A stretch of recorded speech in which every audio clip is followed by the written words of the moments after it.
سورة الفاتحة۔ الحمد لله وكفى وسلام على عباده الذين اصطفى، خصوصا على سيد الرسل وخاتم الأنبياء وعلى آله وأصحابه الأتقياء، أما بعد فأعوذ بالله من الشيطان الرجيم، بسم الله الرحمن الرحيم۔ الحمد لله رب العالمين، الرحمن الرحيم، مالك يوم الدين، إياك نعبد وإياك نستعين، اهدنا الصراط المستقيم، صراط الذين أنعمت عليهم غير المغضوب عليهم ولا الضالين، آمين۔ الحمد للہ رب العالمین، تمام تعریفیں اس اللہ کے لیے ہیں جو سب جہانوں کو پالنے والا ہے۔ الرحمن الرحیم، بڑا ہی مہربان نہایت رحم کرنے والا ہے۔ مالک یوم الدین، روز جزا کا مالک ہے۔ ایاک نعبد و ایاک نستعین، اے اللہ ہم تیری ہی عبادت کرتے ہیں اور تجھ سے ہی مدد چاہتے ہیں۔ اہدنا الصراط المستقیم، چلا ہم کو سیدھے راستے پر۔ صراط الذین انعمت علیہم، ان لوگوں کے راستے پر جن پہ تو نے انعام کیا۔ غیر المغضوب علیہم، نہ کہ ان لوگوں کے راستے پر جن پہ غضب اترا۔ ولا الضالین، اور نہ ہی گمراہوں کے راستے پر۔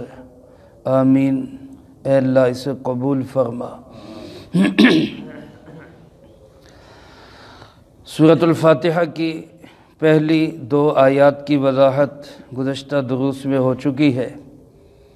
آج کے درس میں مالک یوم الدین، تیسری آیت کے متعلق گفتگو ہوگی۔ اس آیت مبارکہ میں 3 لفظ ہیں، مالک، یوم اور الدین۔ ان 3 لفظوں کو ہم نے سمجھنا ہے کہ ان کے کیا مفہوم ہے، کیا مطلب ہے۔ مالک کس کو کہتے ہیں؟ ہماری اردو زبان میں بھی یہ لفظ استعمال ہوتا ہے، فلاں شخص فلاں چیز کا مالک ہے، اس گھر کا مالک، گاڑی کا مالک، اس جگہ کا مالک۔ مالک علماء نے لکھا اس شخص کو کہتے ہیں جس کا کسی چیز پر ایسا قبضہ ہو کہ اس میں تصرف کرنے میں وہ پورا اختیار رکھتا ہو۔ قبضہ بھی اس کا ہو اور تصرف کرنے کا پورا اختیار بھی اس کو ہو، اس کو مالک کہا جاتا ہے۔ اس سے معلوم ہوا کہ کسی کو کوئی چیز، جگہ یا مکان یا پلاٹ کسی کے نام لگوا دینے سے وہ مالک نہیں ہو جاتا جب تک کہ اس کو پورا اختیار حاصل نہ ہو۔ ہمارے یہاں بعض دفعہ ٹیکس سے بچنے کے لیے مختلف پلاٹ مختلف بچوں کے نام کروا دیتے ہیں۔ وہ ملکیت والد کی ہوتی ہے کیونکہ اختیارات کا مالک باپ ہی ہوتا ہے۔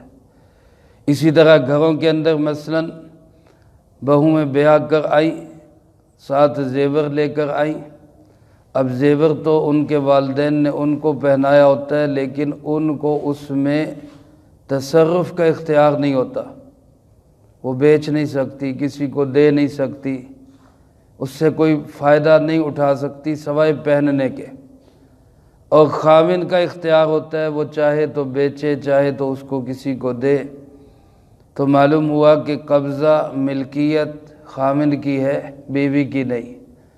ہاں اگر کسی جگہ پہ بیوی کو ایسا مالک بنا دے کہ بھائی تو بیچ، تو خرید، تو اس کو کسی کو ہبہ کر، ہدیہ کر، گفٹ کر، مجھے کوئی اعتراض نہیں۔ اس کو پورے اختیارات کا مالک بنا دے تو پھر وہ بیوی مالکن سمجھی جائے گی، ورنہ جو مالک ہوگا زکوٰۃ بھی اسی کو ادا کرنی ہوگی۔ تو خلاصہ یہ کہ مالک اس ذات کو کہتے ہیں جو کسی چیز کا مالک بھی ہو، قبضہ بھی ہو اس پر، اور اس کو فل اختیارات بھی ہوں، وہ مالک کہلاتا ہے۔ اور دوسرا لفظ ہے یوم۔ یوم کہتے ہیں دن کو، اور دن سے مراد 24 گھنٹے یعنی رات اور دن۔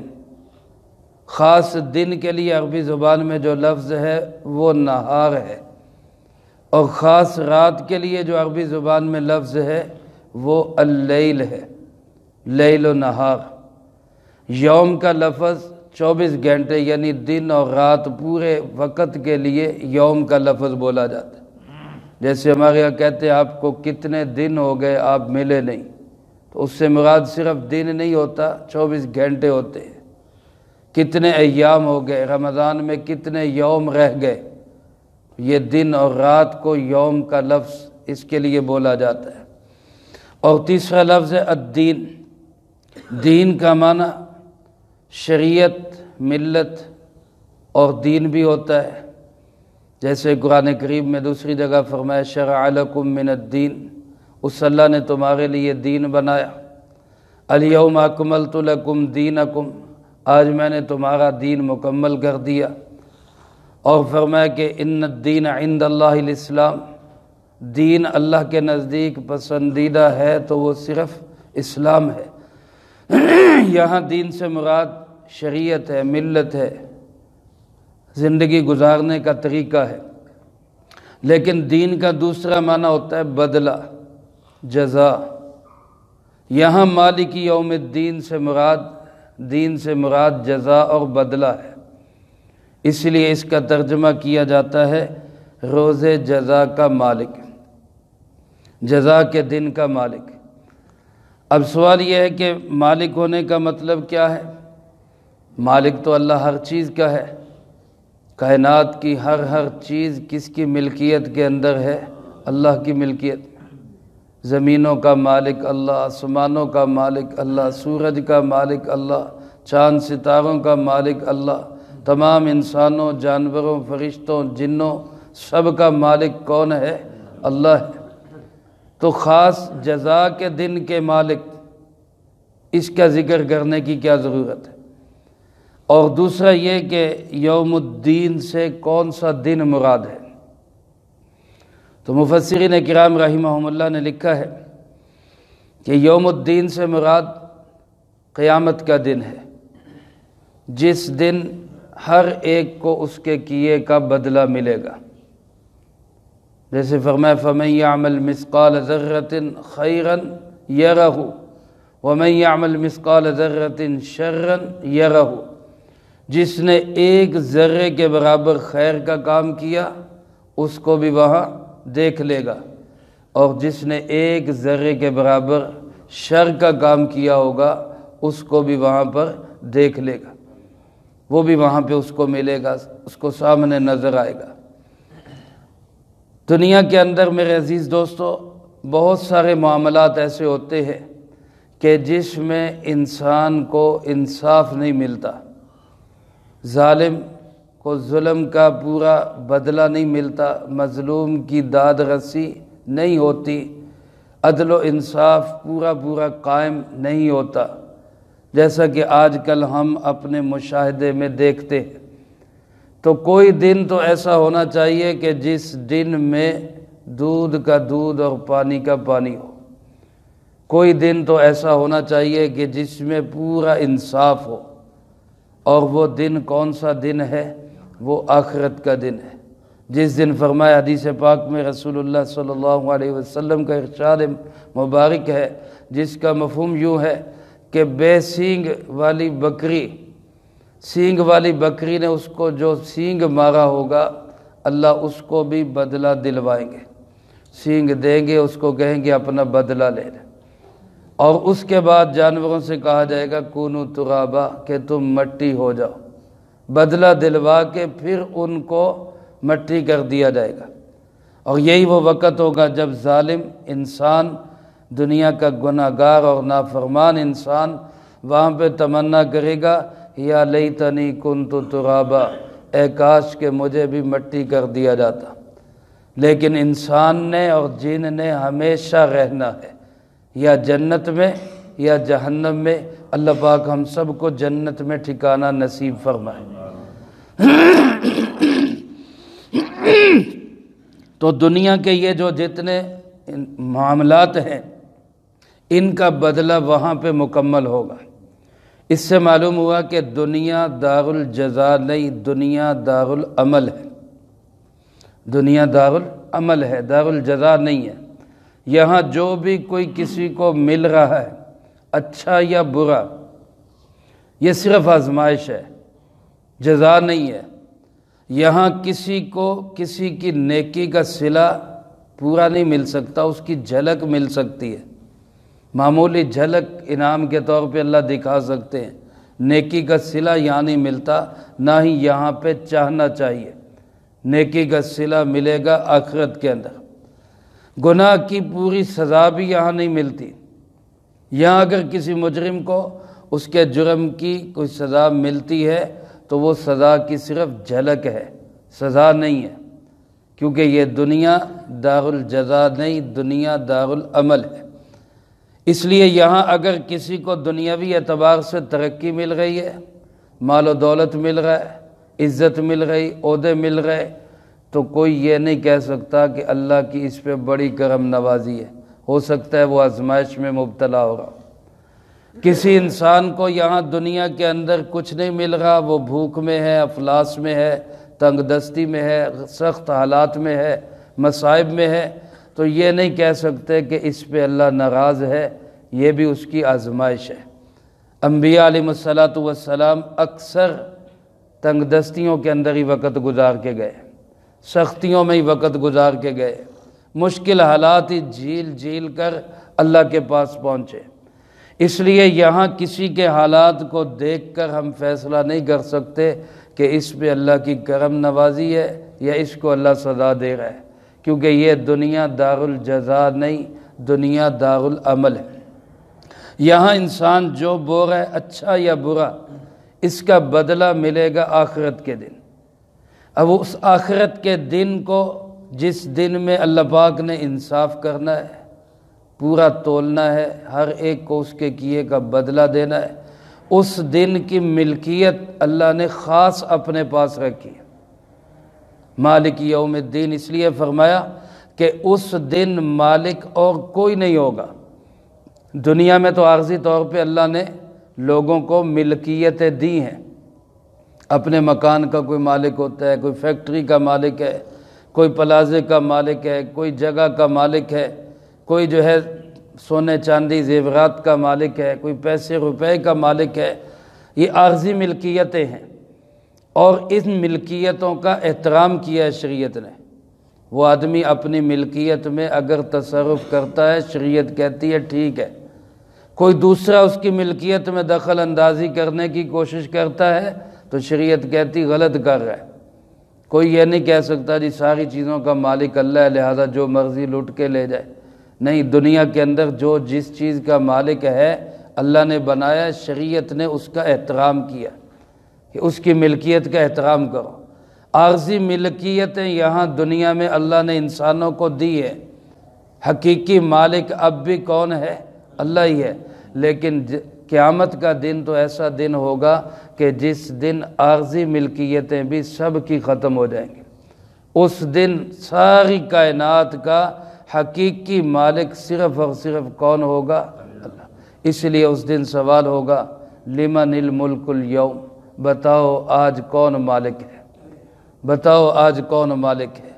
تو دنیا کے جاگیروں کے مالک، پلاٹوں کے مالک، پلازوں کے مالک، محلات کے مالک، ملکوں کے مالک اس دن سب گنگ اور خاموش ہوں گے، کسی کا جواب نہیں آئے گا۔ اللہ پاک خود ہی ارشاد فرمائیں گے للہ الواحد القہار، آج اس اکیلے اللہ کی بادشاہت ہے جو سب پہ غالب ہے، آج صرف وہ مالک ہے۔ اسی لیے پھر قیامت کے دن اللہ کے انصاف میں کسی کو چون چرا کرنے کی اجازت نہیں ہوگی۔ نہ کوئی سفارشی، نہ وہاں پہ کوئی دباؤ، نہ وہاں پہ کوئی احتجاج، نہ وہاں پہ کوئی کسی کو دباؤ کے لیے لا سکے گا۔ اس دن اللہ پاک اپنی مرضی سے انصاف کا بول بالا کریں گے، سب کو اس کے کیے کا بدلہ ملے گا۔ اس لیے اس دن کی خاص ملکیت کا ذکر کیا، مالک یوم الدین۔ اب میرے محترم دوستو، یہ آیت نماز کی ہر رکعت میں ہم پڑھتے ہیں، اس تصور کے ساتھ پڑھیں کہ میں نماز سے باہر نکل کر کسی کے ساتھ زیادتی تو نہیں کر رہا، کسی کا حق تو نہیں دبا رہا، کسی کے اوپر جانی ظلم تو نہیں کر رہا، زبان سے کسی کو اذیت اور تکلیف تو نہیں دے رہا۔ اگر ایسا کر رہا ہوں تو نماز میں کھڑے ہو کر یہ تصور کریں کہ روز جزا کا مالک مجھے اس کا بدلہ دے گا، مجھے اس کی جزا دے گا۔ اگر دنیا میں ہمارے ساتھ کوئی زیادتی کر رہا ہے، کوئی ظلم کر رہا ہے، کسی نے ہماری حق تلفی کی ہے، کسی نے ہمیں مارا پیٹا ہے، گالیاں دی ہے، تو نماز میں کھڑے ہو کے سوچیں کہ کوئی مسئلہ نہیں، مجھے اس کا اچھا بدلہ روز جزا کو میرا اللہ دے گا۔ اس لیے یہ بار بار ہم سے کہلوایا جاتا ہے۔ اللہ کرے کہ ہمارے دل دماغ میں یہ بات بیٹھ جائے تو ہمارا ماحول و معاشرہ ایک خوبصورت ماحول اور معاشرہ بن جائے۔ صحابہ کی زندگیوں میں رضی اللہ تعالیٰ عنہم یہی بات زندہ تھی، کوئی کسی کا حق مارنے کی سوچتا بھی نہیں تھا، کوئی کسی کو تکلیف دینے کا تصور بھی نہیں کرتا تھا، ایک دوسرے کا احترام تھا، پیار و محبت تھی۔ اللہ کرے کہ یہ آیت مبارکہ ہمارے دل اور دماغ میں بیٹھ جائے۔ مالک یوم الدین، روز جزا کا تنہا مالک صرف کون ہے؟ اللہ رب العالمین۔ اللہ پاک مجھے آپ کو اس کا یقین نصیب فرمائے، جو کہا سنا اس کو زندگی میں لا کے دوسروں تک پہنچانے کی توفیق عطا فرمائے۔ اللہ پاک کی تعریف کا حصہ مکمل ہو گیا۔ میں نے شروع میں بتایا تھا سورۃ فاتحہ کے 3 حصے ہیں، ایک حصے میں اللہ پاک کی تعریف ہے، ایک حصہ اللہ اور بندے کے درمیان مشترک ہے، اور تیسرے حصے میں ہمیں سوال سکھایا گیا ہے۔ اب ایک حصہ مکمل ہوا، دوسرے حصے کی وضاحت انشاءاللہ اگلی فرصت میں ہوگی۔ اللہ پاک سے دعا ہے اللہ ہم سب کو عمل کر کے دوسروں تک پہنچانے کی توفیق عطا فرمائے۔ اللہم انت السلام ومنک السلام، تبارکت ربنا وتعالیت یا ذا الجلال والاکرام۔